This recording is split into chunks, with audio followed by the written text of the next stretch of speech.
Cuando nosotros oramos, no le estamos haciendo un favor a Dios. No es que, el Señor se va a poner triste, así que hay que orar para que Él se sienta feliz. No, la oración es un elemento de adoración. Cuando nosotros oramos al Señor, estamos adorando a Dios.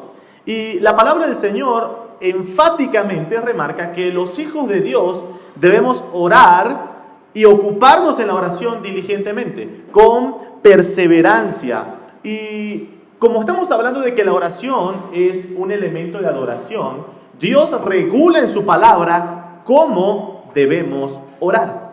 Normalmente escuchamos en el mundo frases como: no importa la forma, no importa cómo hagamos las cosas, lo importante son las intenciones. Bueno, con respecto a la oración, el Señor deja en claro cómo debemos orar. Y eso fue lo que estuvimos viendo el pasado domingo, cuando los discípulos se acercaron al Señor Jesucristo y le dijeron: Señor, enséñanos a orar. Así que el Señor Jesús instruye a sus discípulos cómo orar, y también el Señor Jesús instruye a la iglesia cómo debemos orar por medio de las Sagradas Escrituras. Amados hermanos, este tema es muy importante, el tema de la oración. Mucho más debido a que en este tiempo, debido a el desconocimiento bíblico sobre la oración, ha llevado a prácticas y formas que son contrarias a la Biblia. Y escuchamos en distintas iglesias oraciones donde se les exige a Dios y se le dice: Dios, yo te exijo que me des esto, yo decreto esto. Bueno, amados hermanos, esas son prácticas que van en contra de la revelación de las Sagradas Escrituras. En esta mañana vamos a continuar con nuestro estudio de el Evangelio de Lucas, capítulo 11, y vamos a meditar a la luz de los versículos 5 al 13 en 3 encabezados, amados hermanos. Número 1, la ilustración de un amigo. Número 2, la ilustración del Padre y su Hijo. Y número 3, la gran dádiva. Así que les invito, amados hermanos, a inclinar nuestros rostros, que vamos a orar pidiendo la dirección del Señor en esta mañana. Oremos. Amado Señor, te damos muchísimas gracias por la oportunidad y el privilegio de abrir tu palabra en esta mañana. Rogamos que sea tu Espíritu guiando nuestros corazones a través de tu palabra en este tiempo.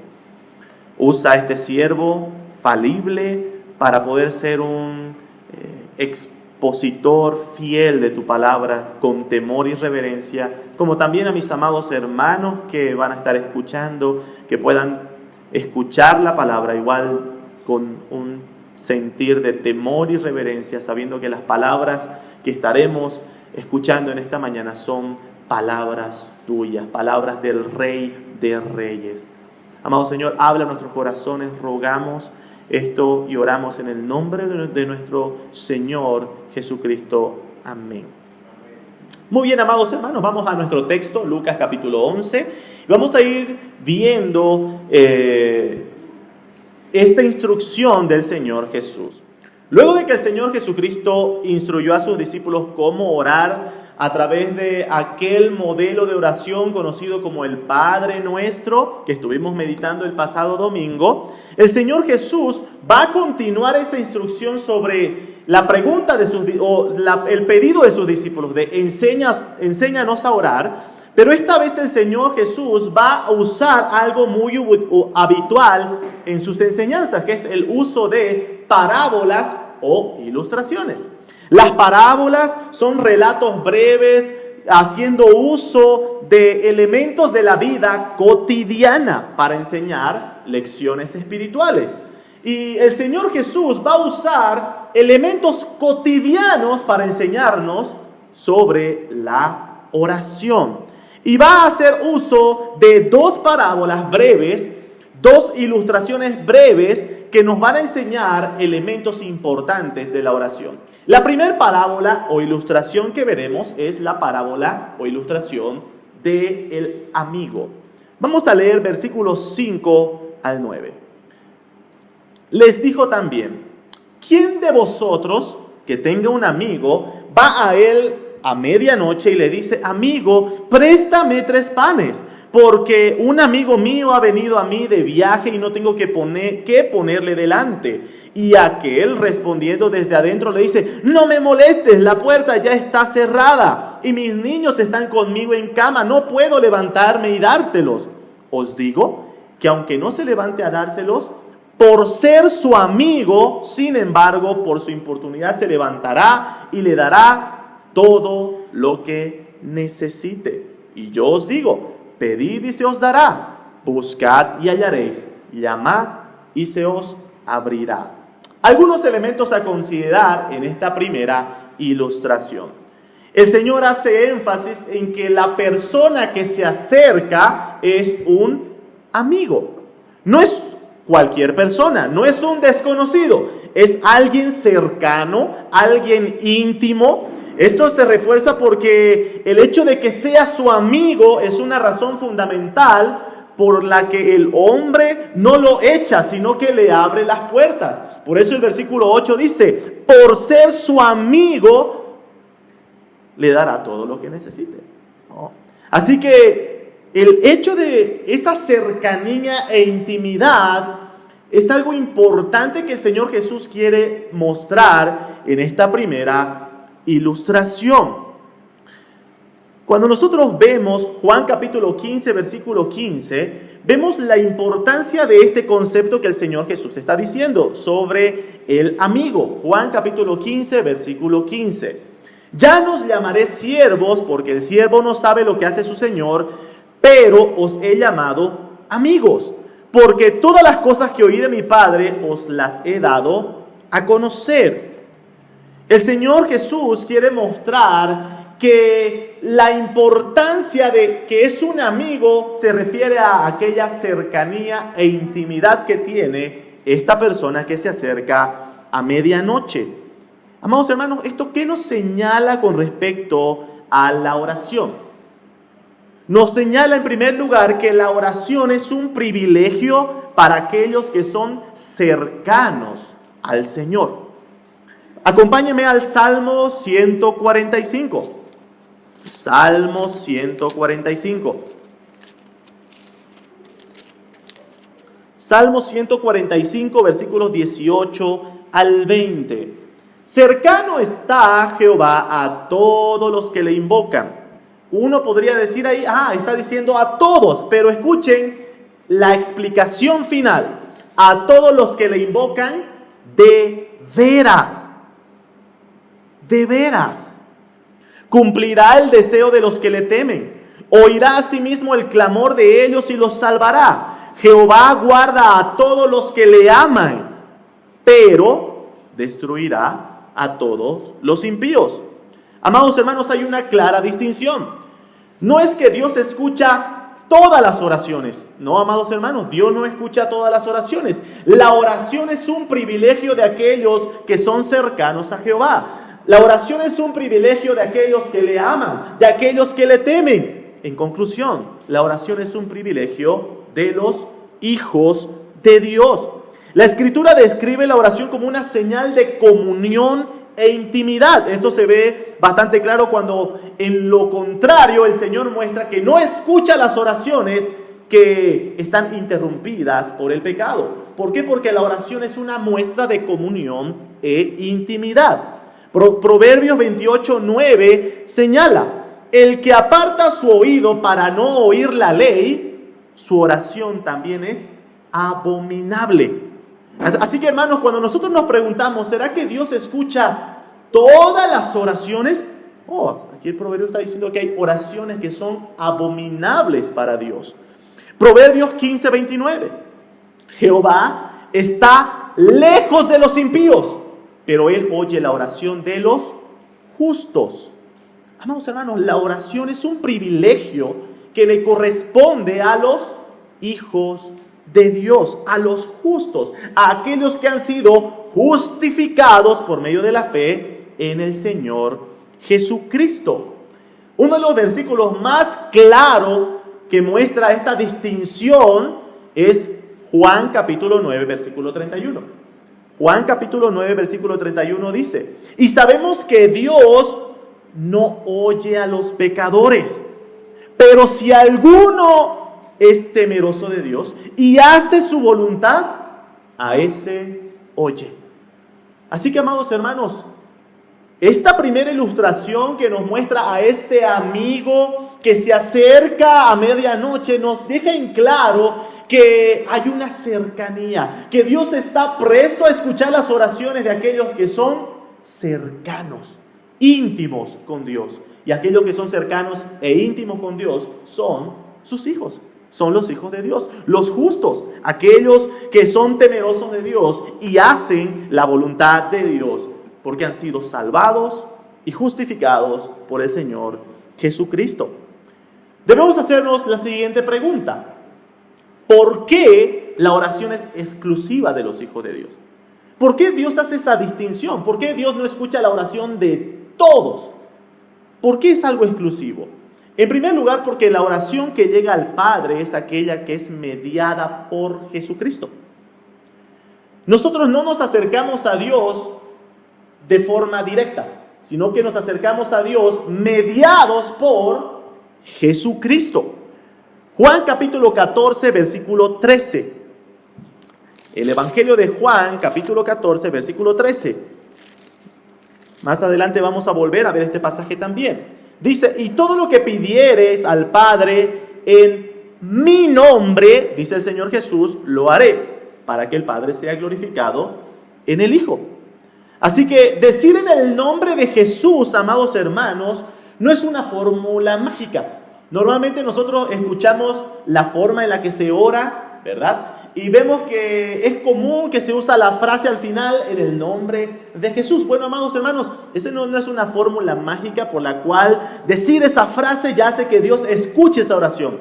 Esa frase, amados hermanos, significa y describe la realidad de aquella persona que ha creído en el Evangelio de Jesucristo y que tiene a Cristo como mediador y que se acerca al Padre en el nombre, bajo la representación de Jesucristo, y que solo debido a aquello es que es aceptado delante del Padre.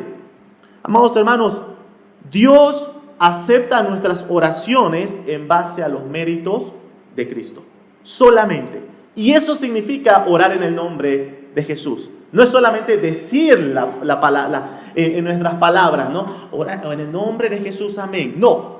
Orar en el nombre de Jesús es entender que Dios acepta, recibe nuestras oraciones en base a los méritos de Cristo. Porque la oración es exclusiva para los hijos de Dios. Porque la oración es una oración trinitaria. ¿Qué significa esto? John Bunyan define esto de la siguiente manera: orar es derramar de modo sincero, consciente y afectuoso el corazón o el alma delante de Dios, pero por medio de Cristo, en el poder y ayuda del Espíritu Santo. Amados hermanos, así como nosotros vemos de que nuestra oración es exclusiva para los hijos de Dios solamente porque es algo que pertenece a aquellos que están bajo Cristo como el mediador, igual nuestras oraciones son trinitarias y es algo que le pertenece a los hijos de Dios, porque esta oración no solamente es mediada por Cristo para llegar al Padre, sino que también es una oración guiada por el Espíritu Santo que solamente es puesto en los hijos de Dios. Este tema sobre la participación del Espíritu lo veremos en nuestro último punto. Continuamos viendo nuestro pasaje, Lucas capítulo 11. Hemos visto que la idea del amigo que se acerca a medianoche habla de aquella cercanía e intimidad que tiene los hijos de Dios para acercarse en oración. Pero también al ser cercanos a Dios, eso hace que orar jamás sea inoportuno. Si nosotros prestamos atención a la ilustración, habla de una persona que viene ¿en qué horario? A medianoche. Medianoche podría ser considerado el horario más inoportuno. Imagínese usted recibir una visita a medianoche, no saber qué hacer. Bueno, Jesús está dando esa idea de lo inoportuno del horario, pero dice que por ser su amigo, debido a la urgencia, no lo rechaza. ¿Qué nos muestra esto, amados hermanos, con respecto a la oración? Es que esta es una clara instrucción de que para orar no existe horario ni momento inoportuno. Qué confianza, amados hermanos, saber que no importa la hora o el momento, Dios está dispuesto a oír a sus hijos. No importa la hora. No importa si usted cree que ya es muy tarde, o no importa si usted considera que es muy temprano. Nunca es un momento inoportuno. El Salmo 121, versículos 1 al 4, nos alienta sobre aquel que es nuestro guardador y no se duerme. Siempre está atento. Salmo 121, versículos 1 al 4, alzaré mis ojos a los montes. ¿De dónde vendrá mi socorro? Mi socorro viene de Jehová, que hizo los cielos y la tierra. No dará tu pie al resbaladero, ni se dormirá el que te guarda. He aquí, no se adormecerá, ni dormirá el que guarda a Israel. Charles Spurgeon dice lo siguiente sobre este salmo: Dios es el que guarda a sus santos. Cuando nos despiertan los peligros, estamos seguros, porque el que nos preserva, el que nos guarda, está despierto y no permitirá que seamos atrapados o desprevenidos. Qué confianza saber que no hay fatiga o agotamiento que haga que Dios se duerma. Amados hermanos, hay momentos en los que nosotros, debido al cansancio, somos rendidos y podemos entrar al sueño profundo. Es más, incluso dentro del servicio de adoración hay algunos que muestran ese cansancio y se dejan llevar por el sueño. Pero Dios nunca duerme. Dios nunca duerme. Él está atento. Y qué confianza saber que Él está atento y nunca duerme, porque eso me da la confianza de saber que en cualquier momento puedo acercarme a Él en oración. Es por eso que el apóstol Pablo en Efesios capítulo 6, versículo 18, nos alienta a orar en todo tiempo. Dice, orando en todo tiempo, con toda oración y súplica en el Espíritu, velando en ello, siendo persistente en aquella oración. Así que, amados hermanos, tenemos aquella invitación de orar en todo tiempo bajo esta confianza. Dios no duerme. Él siempre está presto, dispuesto a oír nuestra oración. Es interesante que cuando nosotros vemos la ilustración, muestra esa seguridad de saber de que, aunque sea medianoche, debido a la urgencia, este amigo le abre la puerta y le da lo que necesita. ¿Qué también vemos en esta ilustración? Acompáñenme a Lucas capítulo 11, nuestro pasaje, y ver el versículo 9. Lucas 11, versículo 9. Dice, y yo os digo, pedid y se os dará, buscad y hallaréis, llamad y se os abrirá. Otra traducción de este pasaje sugiere la siguiente traducción: seguid pidiendo, seguid buscando y seguid llamando. Este versículo, amados hermanos, alienta a ser perseverantes en la oración. Recuerdo hace unos miércoles pasados que estábamos en nuestra reunión de oración, uno de nuestros hermanos señaló diciendo como algo que podía causarle vergüenza, pero él decía, hermanos, mis motivos siempre son los mismos. Y hermanos, de eso se trata, ser perseverantes en la oración. No se trata de que oramos por una cosa un día y luego lo dejamos. La idea de seguir pidiendo, seguir buscando, seguir llamando, habla de ser perseverantes en la oración. Aclaración importante con respecto a la perseverancia de la oración. No significa que si somos perseverantes en la oración es una forma de presionar u obligar a Dios a hacer lo que le estamos pidiendo. Hace varios años atrás conocí a un joven que tenía 16 años y bueno, tristemente él le detectaron la enfermedad de cáncer. Bueno, recuerdo que las veces que íbamos a visitar a su familia en ese tiempo, su familia se entregó completamente a ciertas prácticas como caminar de rodillas de un lugar a otro y orar todo el tiempo. Bueno, pasó el tiempo, los meses, y tristemente este joven falleció. Y recuerdo las palabras del papá que se acercó el día del velorio. Se acercó y me dijo: hermano, ¿qué pasó? ¿En qué hemos fallado? Si hemos orado todos los días, ¿por qué Dios no cumplió lo que le pedimos? Bueno, amados hermanos, ser perseverantes en la oración no significa obligar a Dios.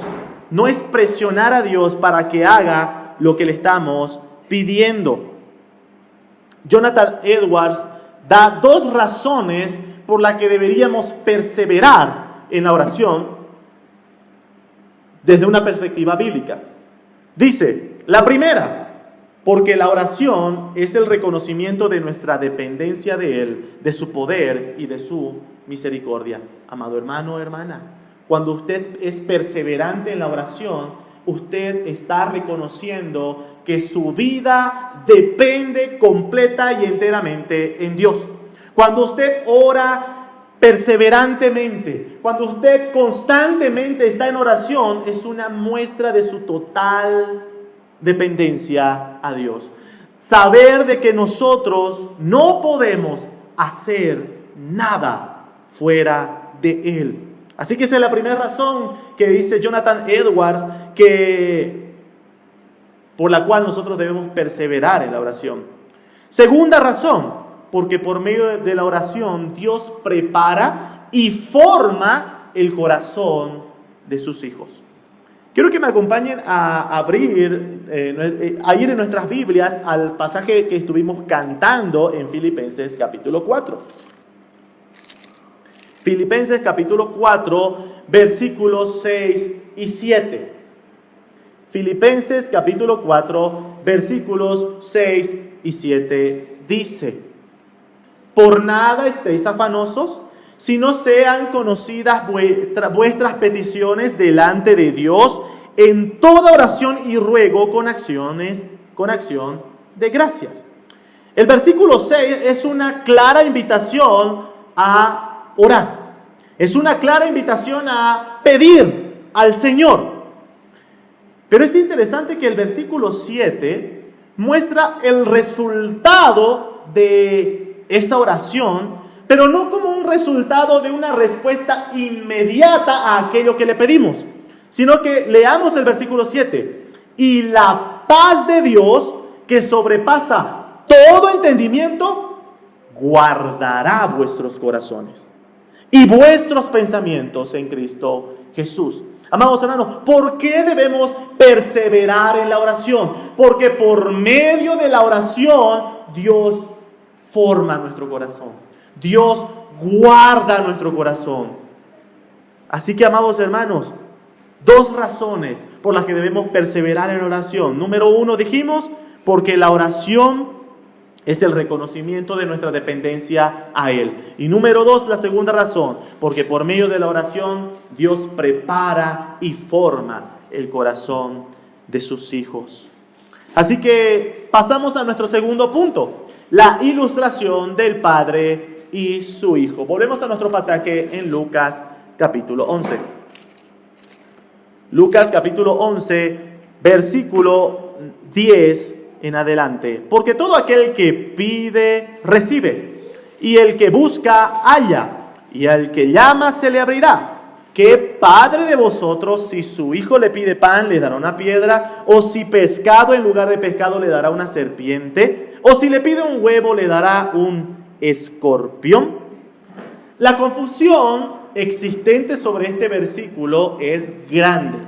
Se han realizado muchísimas malas interpretaciones a la luz de este versículo que dice: el que pide, recibe. Así que es por eso que en muchas iglesias se ve a personas que exigen a Dios porque un día pidieron. En otras palabras, están diciendo: Dios, tú me prometiste que me darías si te lo pedía. ¿Eso está diciendo el versículo? Que todo lo que nosotros pidamos, cualquier cosa, Dios está en la obligación de darnos. R.C. Sproul dice lo siguiente: la oración no es magia. Dios no es un mozo celestial o un mayordomo celestial a nuestra entera disposición, presto a satisfacer cada uno de nuestros caprichos o antojos. A veces, cristianos inmaduros sufren amargas decepciones por malas instrucciones. Amados hermanos, este versículo no significa que cualquier cosa que tú pidas, Dios está en la obligación de hacerlo.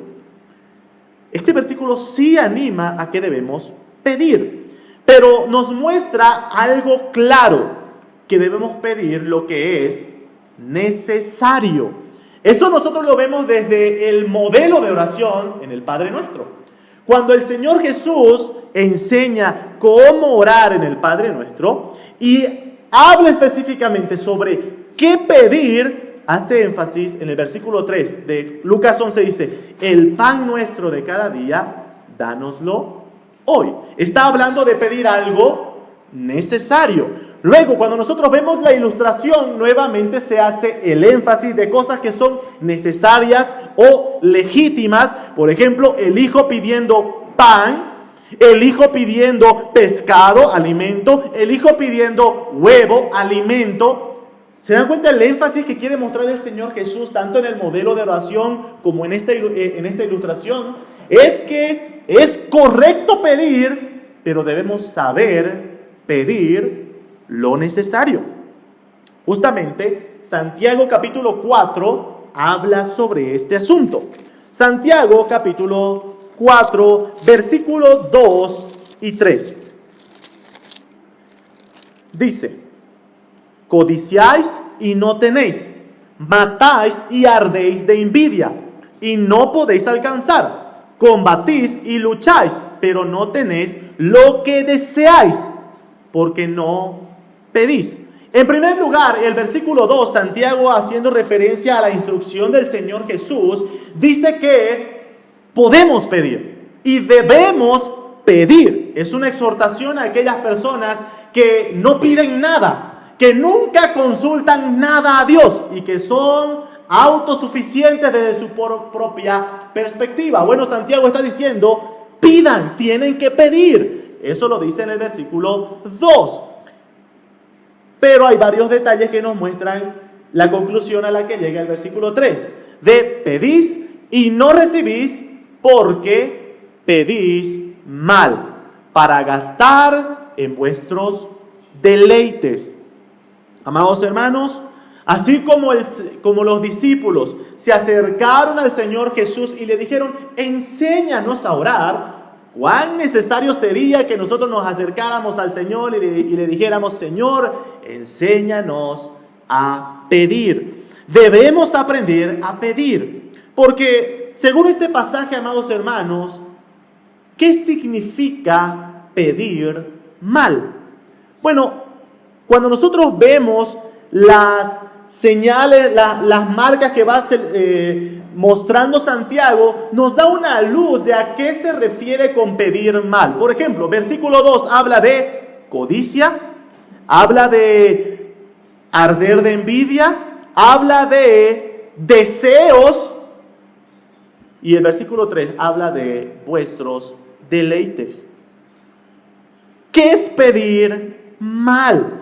Pedir mal es pedir con malos propósitos. Pedir el mal es con propósitos de codicia, orgullo, vanagloria, donde el centro somos nosotros y nuestros placeres. Eso es pedir mal. Y tristemente muchas de nuestras oraciones tienen estas características. Estas características de pedir mal, donde nosotros somos el centro. Amados hermanos, fíjese esto. Una oración donde usted es el centro, no importa lo que sea, si usted es el centro, ya está pidiendo mal.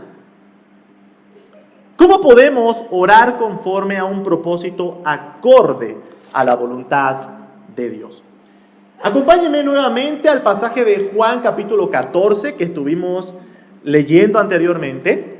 Juan capítulo 14, versículos 13 y 14. Juan 14, versículos 13 y 14 dice: y todo lo que pidieres al Padre en mi nombre, lo haré para que el Padre sea glorificado en el Hijo. Si algo pidieres en mi nombre, yo lo haré. Ya hemos hablado sobre la gran confusión que existe sobre estos versículos, ¿verdad? De pide y recibe. Bueno, William Hendrickson dice lo siguiente sobre este versículo. ¿Qué aspectos debemos tomar en cuenta?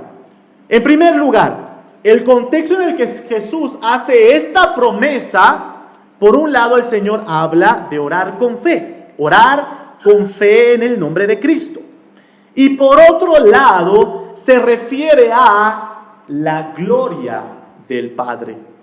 Así que, cuando el creyente ora, dice Hendrickson, cuando el creyente ora a Dios en el nombre de Cristo, debe preguntarse primeramente si su petición dará gloria al nombre de Dios.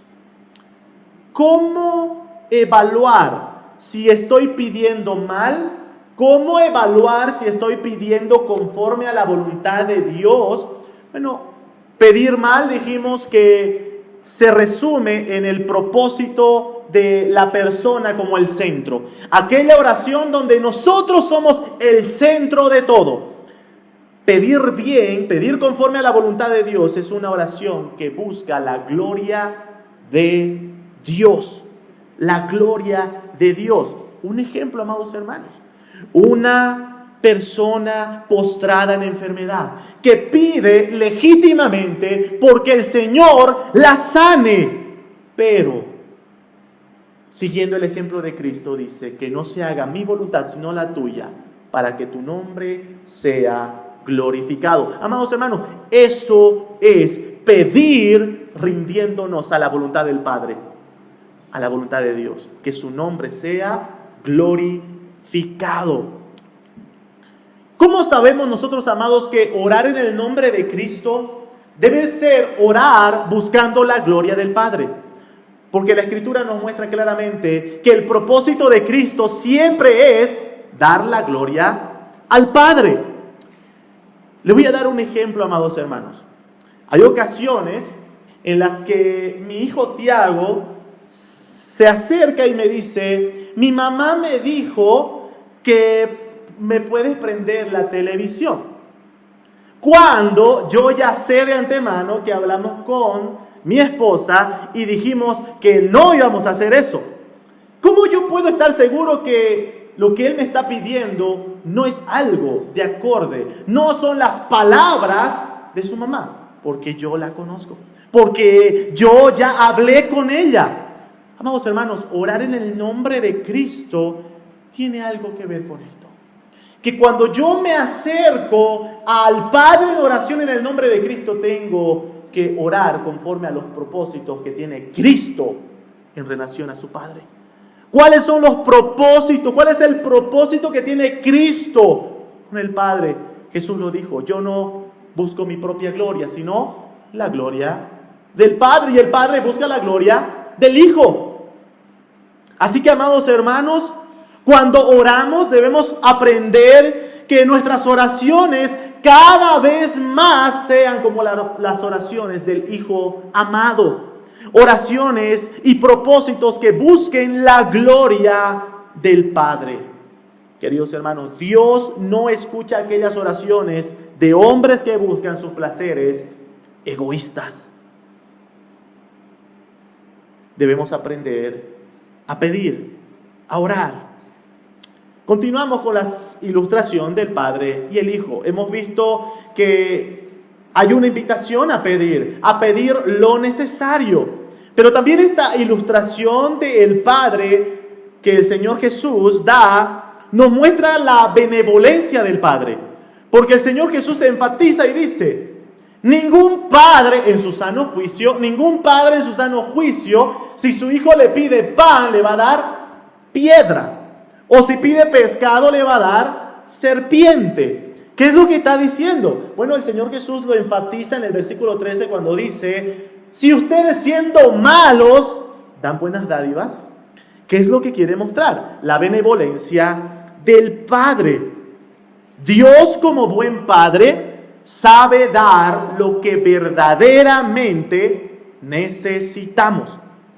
Mateo 6:33 nos dice, buscad primeramente el reino de Dios y su justicia, y las demás otras cosas os vendrán por añadidura. Antes de esta verdad fundamental, el Señor Jesús habla a sus discípulos diciendo que el Padre conoce las necesidades de sus hijos. Por eso no estéis afanosos, ni por qué van a vestirse, ni qué van a comer, sino descansen en la verdad de que el Padre sabe que necesitamos estas cosas. Lo siguiente que debemos considerar con respecto a esta ilustración, volviendo a nuestro pasaje en Lucas 11, es que en el versículo 13 dice, pues si vosotros siendo malos sabéis dar buenas dádivas a vuestros hijos. Lo que Jesús quiere mostrar también en esto, al decir las buenas dádivas, nos debe llevar a considerar que si son dádivas, significa que el Padre, Dios, no está obligado a hacerlo, sino que lo hace por plena voluntad suya. Amados hermanos, todo lo que Dios nos da es bueno, aunque no lo entendamos en su momento. Jamás pensemos que de Dios proviene sombra u oscuridad. Eso dice Santiago 1:17. Del Señor solamente proviene dádivas buenas. Nunca dudemos de la bondad del Señor. Si un padre terrenal, aunque malo por naturaleza, provee cosas buenas para sus hijos, ¿cuánto más nuestro Padre celestial? Filipenses capítulo 4, versículo 19, hablando sobre Dios, no está obligado, sino que lo que mueve a Dios es su carácter. Amados hermanos, hemos escuchado muchas veces aquella frase, la oración mueve la mano de Dios. Lo que mueve a Dios es su carácter. Y eso es lo que nos dice Filipenses capítulo 4, versículo 19 con respecto a qué es lo que mueve a Dios con respecto a suplir nuestras necesidades. Dice la palabra de Dios, Filipenses 4, 19, mi Dios pues suplirá todo lo que os falta conforme a sus riquezas en gloria en Cristo Jesús. Es Dios, es su carácter, es Él mismo lo que lo impulsa a hacer las cosas. En este caso, Dios suple nuestras necesidades, suple lo que nos falta, no porque Él esté obligado a hacerlo, ni porque nosotros al orar lo presionemos, sino que lo hace conforme a las riquezas de su gracia, de su gloria. Entramos a nuestro último punto, la gran dádiva. Lucas capítulo 11, vemos el versículo 13. Lucas capítulo 11, versículo 13. Pues si vosotros siendo malos sabéis dar buenas dádivas a vuestros hijos, ¿cuánto más vuestro Padre Celestial dará el Espíritu Santo a los que se lo pidan? Es interesante, amados hermanos, el evangelio paralelo en Mateo capítulo 7, versículo 11, dice lo siguiente. Mateo 7, 11 dice: Pues si vosotros siendo malos sabéis dar buenas dádivas a vuestros hijos, ¿cuánto más vuestro Padre que está en los cielos dará buenas cosas a los que le piden? Pero Lucas aquí dice, en vez de buenas cosas, habla del Espíritu Santo. Bueno, hermano, recordemos que el contexto en el que el Señor está hablando en este pasaje es sobre pedir lo necesario. El Espíritu Santo, amados hermanos, es la gran dádiva del Señor.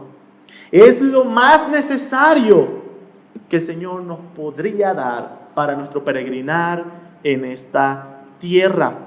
Es a través del Espíritu Santo que en la salvación es Él quien nos convence de justicia, pecado, juicio. Es Dios a través del Espíritu Santo que somos sellados como una garantía plena de seguridad de nuestra salvación en el Señor. Es Dios a través del Espíritu Santo quien santifica a los creyentes, poniendo en sus corazones el querer como el hacer por su buena voluntad. Y relacionado a la oración, amados hermanos, el Espíritu Santo es la gran dádiva porque es el Espíritu Santo quien nos guía para orar conforme a su voluntad. Romanos capítulo 8, versículos 26 y 27. Hermano, este pasaje es un pasaje que ha tenido varias interpretaciones. Una de las más comunes es creer de que hay un tipo de lenguaje trinitario, eso dice John MacArthur, en el cual el Espíritu Santo traduce nuestras oraciones imperfectas para que sean entendidas por el Padre.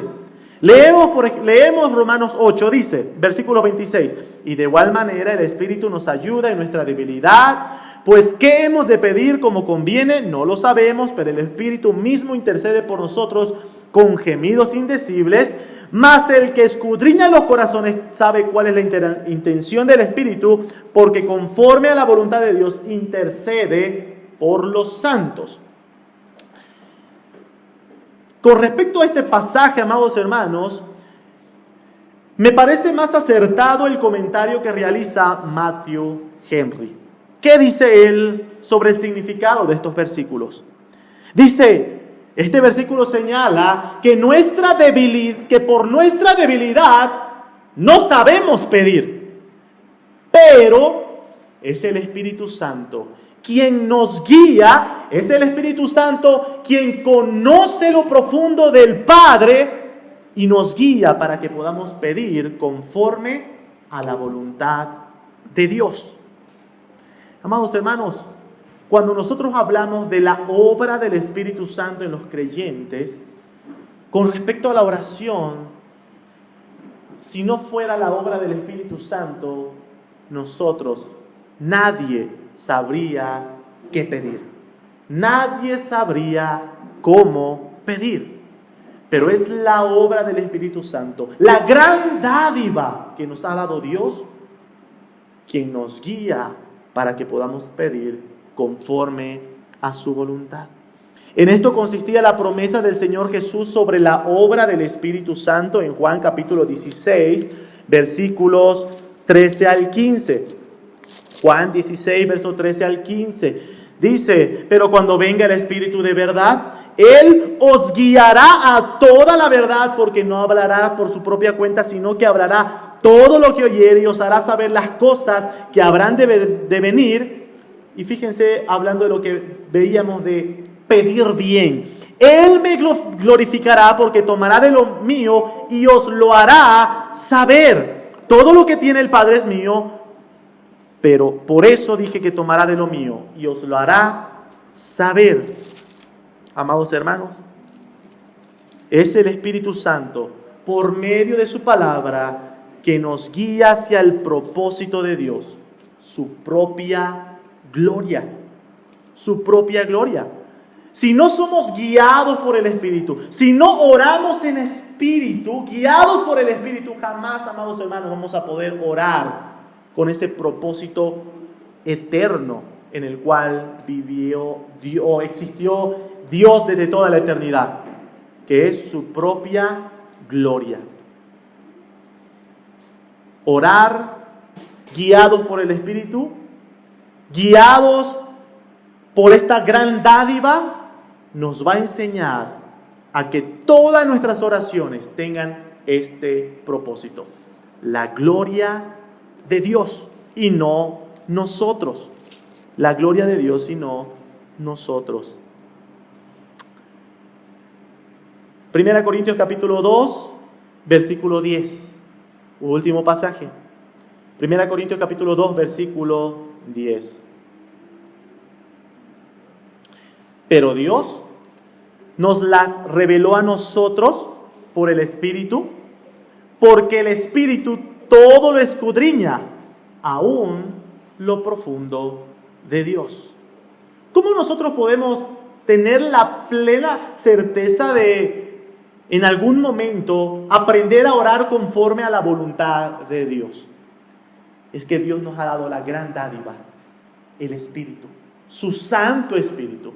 Y ese Santo Espíritu que lo escudriña todo, aún lo profundo de Dios, es lo único que nos guía a nosotros, pecadores, imperfectos, que según nuestra propia capacidad no sabemos pedir, pero es el Espíritu quien nos guía para que nosotros podamos pedir como conviene. La gloria de Dios. Así que, amados hermanos, conclusiones para terminar en esta mañana. En primer lugar, amados hermanos, cuando nosotros vemos el tema de la oración, consideremos que la oración es un privilegio de los hijos de Dios. Aprovechemos ese privilegio, esa invitación que dice la Escritura, que entremos confiadamente al trono de la gracia. Tenemos libre acceso, libre entrada en los méritos de nuestro Señor Jesucristo. Seamos diligentes, oremos.